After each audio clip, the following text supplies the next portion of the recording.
क्रूस से पुनरुत्थान तक यीशु की कहानी।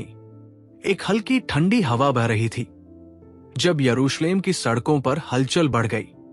फसह का पर्व नजदीक था और लोग मंदिर में पूजा अर्चना की तैयारियों में जुटे थे। परंतु इस बार कुछ अलग था। शहर में एक अनोखी बेचैनी थी, जैसे कोई बड़ा परिवर्तन होने वाला हो। इसी बीच एक व्यक्ति जो प्रेम और सत्य का प्रतीक था, अपने शिष्यों के साथ यरूशलेम की ओर बढ़ रहा था। यीशु अपने गधे पर सवार होकर नगर में प्रवेश कर रहे थे और लोग अपने वस्त्र और खजूर की डालियां बिछाकर उनका स्वागत कर रहे थे। होशाना, दाऊद के संतान को धन्य हो, ये जयकारा हर ओर गूंज रहा था। परंतु इस खुशी के पीछे एक अदृश्य साजिश चल रही थी। धार्मिक अगुवे जो उनके प्रभाव से भयभीत थे, उन्हें रोकने के उपाय सोच रहे थे। उन्हें यीशु का प्रेम और सत्य का संदेश पसंद नहीं था, क्योंकि ये उनकी सत्ता और परंपराओं को चुनौती दे रहा था। इस स्वागत के बावजूद यीशु जानते थे कि उनके लिए एक कठिन समय आने वाला था। उन्होंने अपने शिष्यों के साथ अंतिम भोज किया। उस रात उन्होंने रोटी तोड़ी और कहा, यह मेरा शरीर है जो तुम्हारे लिए तोड़ा जाएगा। फिर उन्होंने कटोरा उठाया और कहा, यह मेरा लहू है जो तुम्हारे पापों की क्षमा के लिए बहाया जाएगा। शिष्य चकित थे। वे पूरी तरह से समझ नहीं पा रहे थे कि यीशु क्या कह रहे थे, लेकिन ये एक नई वाचा की शुरुआत थी। एक ऐसा प्रेम जो अपने शत्रुओं के लिए भी बलिदान होने जा रहा था। उस रात गेतसमनी के बगीचे में, जब सारी दुनिया सो रही थी, यीशु प्रार्थना कर रहे थे। उनकी आत्मा व्याकुल थी, उनका शरीर कांप रहा था और उनके माथे से पसीने की जगह खून टपक रहा था।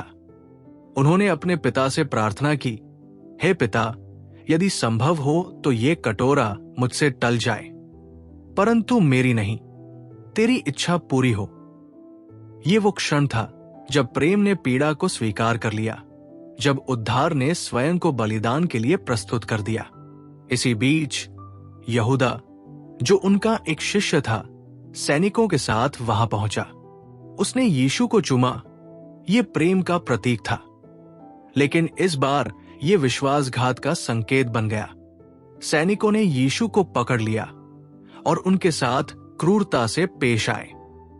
उन्हें याजकों के सामने लाया गया, जहां उन पर झूठे आरोप लगाए गए।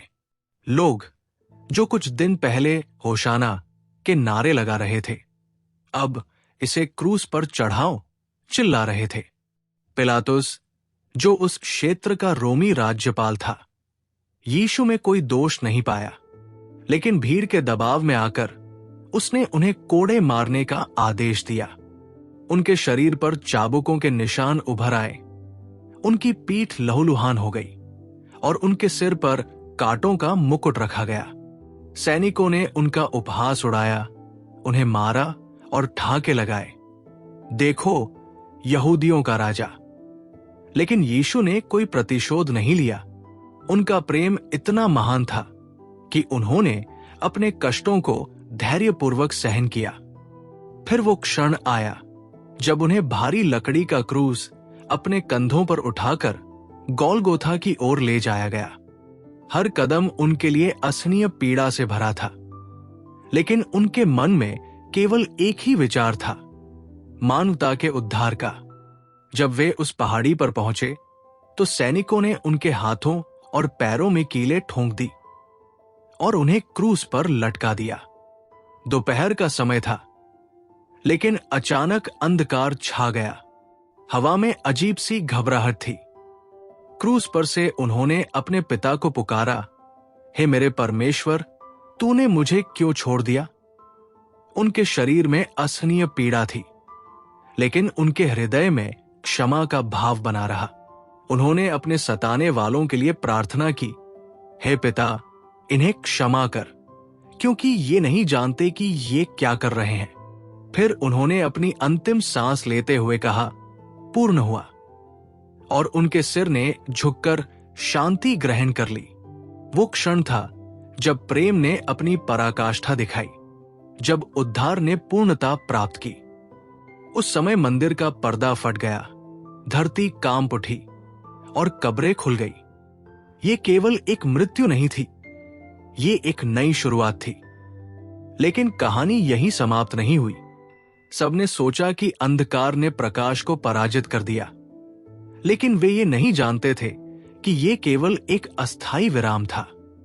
3 दिन बाद जब स्त्रियां कब्र पर पहुंची तो उन्होंने देखा कि पत्थर हटाया जा चुका था। कब्र खाली थी। एक स्वर्गदूत वहां खड़ा था और उसने घोषणा की, तुम यीशु को मृतकों में क्यों ढूंढ रहे हो? वो जीवित है। उस पुनरुत्थान के क्षण ने पूरी दुनिया को बदल दिया। मृत्यु हार चुकी थी, पाप पराजित हो चुका था और प्रेम ने विजय प्राप्त कर ली थी। यीशु अपने शिष्यों के सामने प्रकट हुए। उन्होंने उनसे बातें की, उन्हें सांत्वना दी और ये वादा किया कि वे सदा उनके साथ रहेंगे। थॉमस, जो विश्वास नहीं कर पा रहा था, ने कहा, जब तक मैं उनके घावों को नहीं छूलूंगा तब तक विश्वास नहीं करूंगा। तब यीशु ने अपने हाथ आगे बढ़ाए और कहा, देख, मेरे घावों को छू और विश्वास कर। 50 दिन बाद जब शिष्य एकत्रित हुए, पवित्र आत्मा उनके ऊपर उतरी और वे साहसपूर्वक यीशु का संदेश फैलाने लगे। यीशु ने अपने शिष्यों को आज्ञा दी थी, जाओ, सब जातियों में जाकर सुसमाचार सुनाओ और उन्हें बपतिस्मा दो। उनके पुनरुत्थान ने यह सिद्ध कर दिया कि उनका प्रेम केवल उन्हीं के समय के लिए नहीं था, बल्कि ये सभी पीढ़ियों के लिए था। आज हजारों वर्षों बाद भी यीशु का संदेश जीवित है। उनका प्रेम, उनका बलिदान और उनकी विजय हमें ये सिखाती है कि कोई भी अंधकार इतना गहरा नहीं कि प्रेम का प्रकाश उसे मिटा न सके।